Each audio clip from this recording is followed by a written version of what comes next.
welcome to Live Sent. My name is Luke, And I'm Ashley. and today we are having a freewheeling conversation about incarnation and mission and how the theology of the incarnation shapes what we do in missions.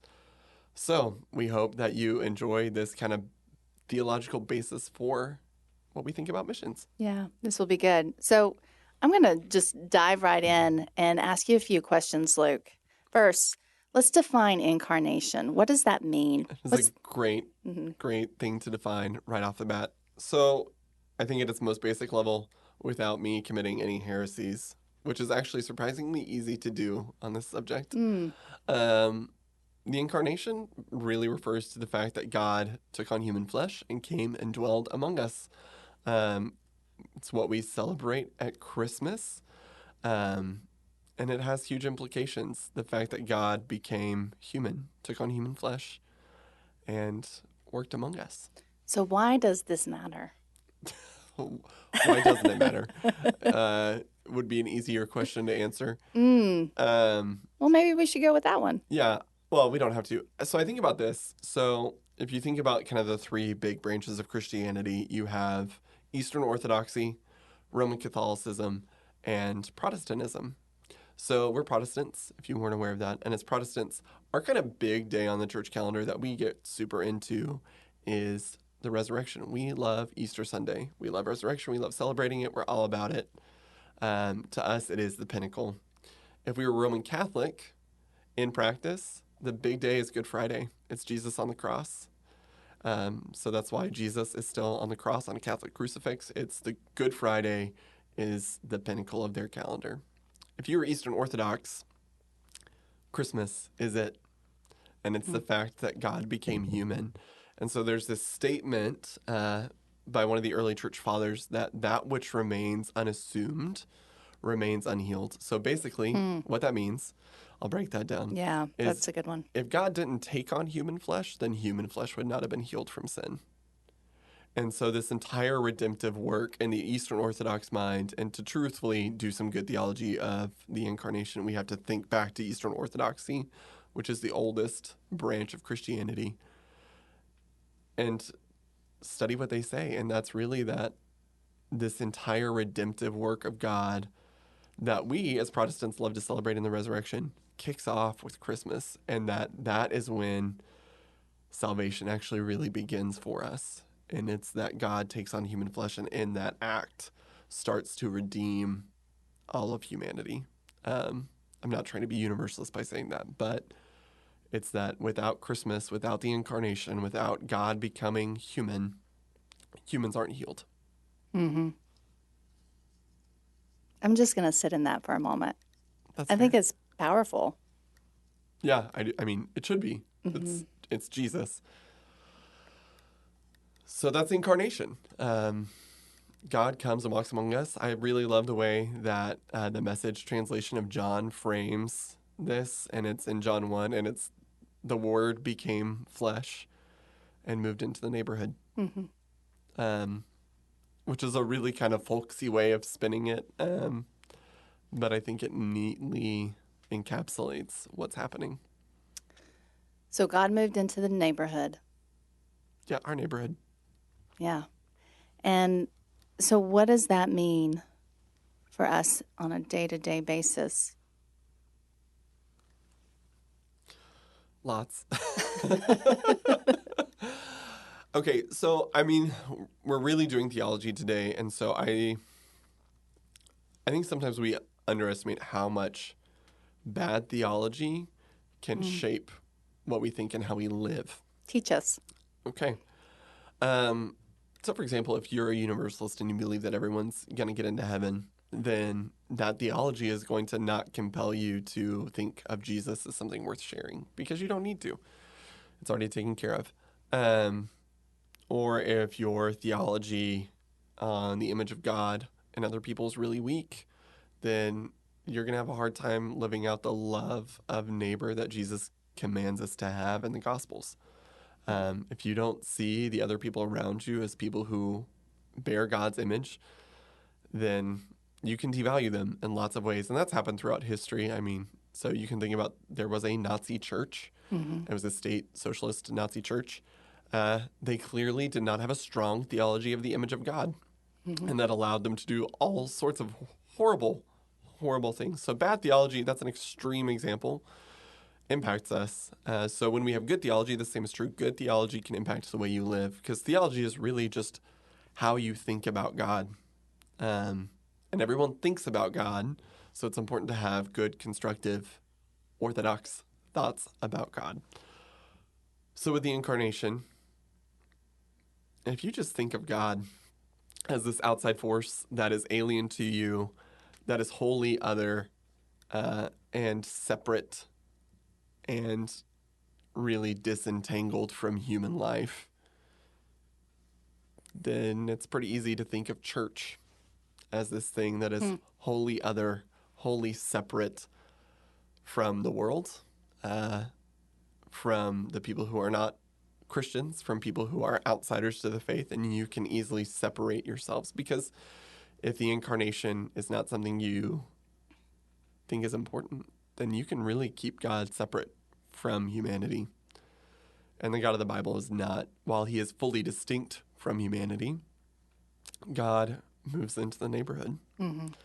God shows up, God works, God dwells with his people. I mean, you can trace that thread back to the Old Testament. I mean, there's the pillar of smoke and the pillar of fire that guide the Israelites by night. So God is present to his people in the Exodus narrative.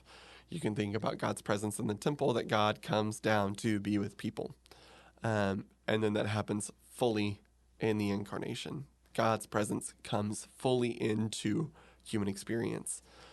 So we can think about other religions, for example. In Islam, incarnation is a wholly other concept, not WHOLLY, not HOLY. So it's a completely foreign concept to Islam, because in Islam, Allah is completely other to humanity. He can never really, you can't actually know Allah as a Muslim. You can only know the will of Allah through the Quran. You can't have a relationship with Allah. And you're more of an expert on Islam than I am, but You're doing you're great. nodding along, so I think I'm on track. But that's not what Christians believe or affirm. We believe that not only is God knowable, but God is so knowable that he took on human flesh and had human experiences. So that means Jesus experienced hunger, he experienced fatigue, he was tired, he slept, he ate meals, he had friends, he worked. He had the breadth of human experience. So God knows what it's like to be human. So, how does this theology of incarnation affect churches today, or should affect churches today? So if God took on flesh and moved into the neighborhood, what does that look like for church? And I think if we use the incarnation as a pattern for mission, that Jesus was a Jewish man living in a cultured place and a cultured time who used the images of his culture and the images of his place. He wore customary clothes, he ate the customary food. I mean, Jesus was God, but he was also 100% a Jewish man living in the first century, living in that culture.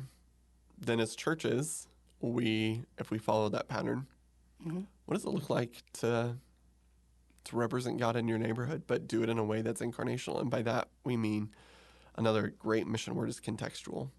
So if you're new to the study of missions or to the conversation, one of the things we talk about a lot is context, and more specifically, contextualizing. So how do you basically put on the clothes of the culture? And you could think about it this way: if Jesus were to instead, this is just a thought experiment, I'm not saying this is what happened or what should have happened or would be orthodox, but if Jesus had instead been born in India, he would have looked different. He would have worn different clothes. He would have eaten different foods. The Gospels would have used different images than they did. It would just have been different. So as a church, when you incarnate, when you contextualize in a place, what do you do? What do you look like? How do you navigate? And how do you make sense to the people around you? I've talked a lot. What do you think? Oh man, I'm just loving this, Luke. I'm just thinking, just keep teaching. I like sitting underneath your teaching. I really do. It's deep. I think there's a lot of challenges in there.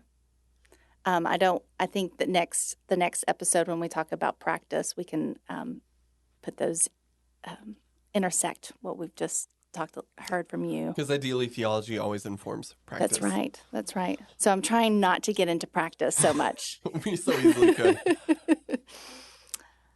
Um, yeah. What's something else that the American church needs to hear about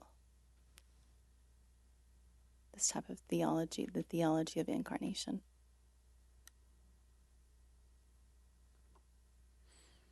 I think this is just true for ministry in general, is sometimes we can want to minister to the people who we wish were around us or have church with the people we wish were here and not with the people who actually are around us or the people that actually are with us. And I think that maybe isn't specific to the American church. I've seen that in the European church. I think you've probably seen that in other places around the world as well. But minister to the people you have, meaning the people around you, and not the people who you wish were around you. So I think for us, and this again leans into practical models, is what does it look like for us to minister in such a way that's actually targeted to the people who we have and not to the people who we wish we had. So sometimes we design things, we design ministries, we design strategies or practices, or just try to live in such a way that we're living for a fantasy world that we don't have instead of the world we've got. So my question there is, what are the questions that people can be asking so that they're living in reality and ministering to those that are actually in front of them? Who are my neighbors? Who lives in my neighborhood? Who shops at the grocery store I shop at? Who sends their kids to the school that I send my kids to? Who walks around the neighborhood? What are their needs? Not what I think their needs are, but what really are their needs? What are their hopes? What are their dreams? What are their worries? What are their fears? Who are they? And the only way they're going to find that out is if they're talk incarnation. To people. I'm a big fan of telling people to talk to people, and doing it myself. So talk to people, get to know them. I think you'll be surprised. So that was a very brief crash course on the theology of incarnation. And I think if you stay tuned for the next episode, we are going to talk about how we live it out and put feet to it. Yes. So stay tuned and listen to the next episode.